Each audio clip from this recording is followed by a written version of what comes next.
اب آتے ہیں اس طرف کہ اگر قرآن میں ہر سوال کا جواب موجود ہے تو پھر اس سوال کا جواب بھی ضرور ہونا چاہیے کہ ذی القرنین کون ہے۔ اور ناظرین، اللہ سبحانہ و تعالیٰ نے قرآن میں اس سوال کا جواب ایک نہیں بلکہ کئی مقامات پر بہت ہی صراحت کے ساتھ واضح کر دیا۔ اور ابھی جب حق آپ کے سامنے آئے گا تو آپ کو ان لوگوں کی عقل و ذہانت اور ان کے علم پر حیرانی ہوگی جو دین کے ٹھیکیدار بنے ہوئے تھے اور آج بھی بنے ہوئے ہیں۔ اس کے باوجود وہ اندھے کے اندھے ہیں کہ قرآن میں ایک نہیں دو نہیں بلکہ کئی مقامات پر ذی القرنین کی حقیقت کھول کھول کر بیان کر دی۔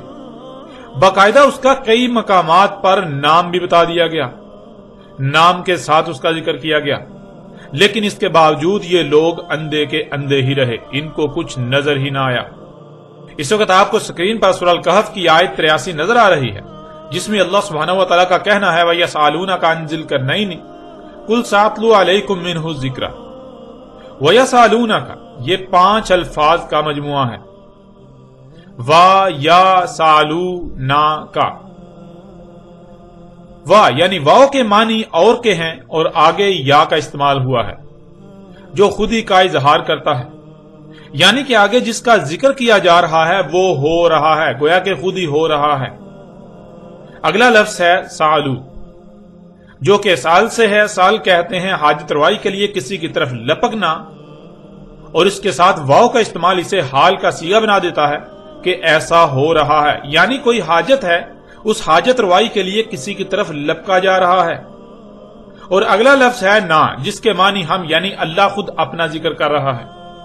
اور پھر اگلا لفظ ہے کا، جس کے معنی تو یعنی جس سے اللہ مخاطب ہے، اللہ کا رسول، اللہ کا بیعث کیا ہوا، اللہ کا نمائندہ، جسے اللہ نے انسانوں کی رہنمائی کے لیے کھڑا کیا۔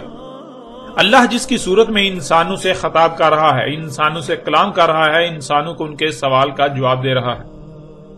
اب آتے ہیں ناظرین اس پورے لفظ کی طرف، وَيَسْأَلُونَكَ، اور یہ جو حاجت روائی کے لیے لپکا جا رہا ہے وہ ہماری طرف لپکا جا رہا ہے، ہماری طرف سے تو ہے، تو ان کی حاجت روائی کر، یعنی ان کے سوال کا جواب دے۔ ناظرین ذرا غور کرے، اگر کسی کے پاس علم ہی نہیں تو کیا آپ اس کے پاس اپنا سوال لے کر جائیں گے؟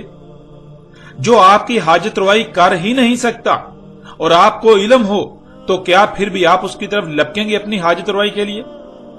نہیں، بالکل نہیں، بلکہ آپ اسی کی طرف لپکیں گے جس کے بارے میں آپ کا گمان ہوگا کہ یہ آپ کی حاجت روائی کر سکتا ہے، یہ آپ کے سوال کا جواب دے سکتا ہے۔ اب ناظرین ذرا غور کریں کہ پہلی بات، قرآن اللہ کا کلام ہے، یعنی اس قرآن میں جو کچھ بھی ہے یہ اللہ کی اول تا آخر تمام انسانوں سے کی ہوئی گفتگو ہے، جسے اللہ سبحانہ و تعالیٰ نے اس قرآن میں آیات کی صورت میں بطور تاریخ درج کر دیا۔ آیت کی جمع ہے، اور آیت کہتے ہیں پوری شے کا چھپے ہوئے ہونا سوائے اس کے چھوٹے سے حصے کے، چھوٹے سے پہلو کے۔ وہ جو چھوٹا سا حصہ، تھوڑا سا حصہ، چھوٹا سا پہلو سامنے ہوتا ہے اسے عربی میں آیت کہا جاتا ہے۔ جب آیت میں غور کیا جائے، اس کی گہرائی میں جایا جائے تو کیا چھپا دیا گیا تھا وہ سامنے آ جائے گا، یعنی آیت بیان ہو جائے گی۔ اب ناظرین آپ خود غور کریں کہ قرآن میں کس کی آیات ہیں، یہ آیات کس نے اتاری؟ کیا اللہ کے علاوہ کوئی اور ایسا ہے جس کی یہ آیات ہوں؟ نہیں، بالکل نہیں۔ قرآن میں اللہ کی آیات ہیں، اللہ نے سب آیات اتاری۔ ناظرین جب یہ آیات اللہ کی ہیں تو پھر اللہ کے علاوہ کس کو علم ہو سکتا ہے کہ اللہ نے ان آیات کے پیچھے کیا چھپایا ہے؟ جو نظر آ رہا ہے اس کی اصل حقیقت کیا ہے؟ اللہ کے علاوہ کون ہے جو ان آیات کو بیان کر سکتا ہے، یعنی ہر لحاظ سے کھول کھول کر واضح کر سکتا ہے؟ جب یہ اللہ کی آیات ہیں تو اللہ کے علاوہ کوئی بھی یہ جواب نہیں دے سکتا کہ ان آیات کے پیچھے کیا چھپا دیا گیا، ان آیات کی اصل حقیقت کیا ہے، ان آیات کو بیان کیسے کیا جا سکتا ہے۔ اور اسی وجہ سے اللہ سبحانہ وتعالی نے اس آیت کے شروع میں ہی کہا کہ یہ جو سوال کیا جا رہا ہے یہ سوال ہم سے ہے، یعنی یہ سوال اللہ سے کیا جا رہا ہے، صرف اور صرف ہم ہی یعنی اللہ ہی اس کا جواب دے سکتا ہے۔ اور ہم یعنی اللہ کون ہے اور ہم یعنی اللہ کیسے جواب دیتا ہے، اسی کا اللہ سبحانہ وتعالی نے آگے جواب دے دیا کہ تو ہماری طرف سے ان کے سوال کا جواب دے، یا یہ بھی کہہ سکتے ہیں کہ اللہ کہہ رہا ہے ہم تیری صورت میں ان کے سوال کا جواب دے رہے ہیں۔ اللہ اپنے رسول کو کہہ رہا ہے کہ تو ان کے سوال کا جواب دے۔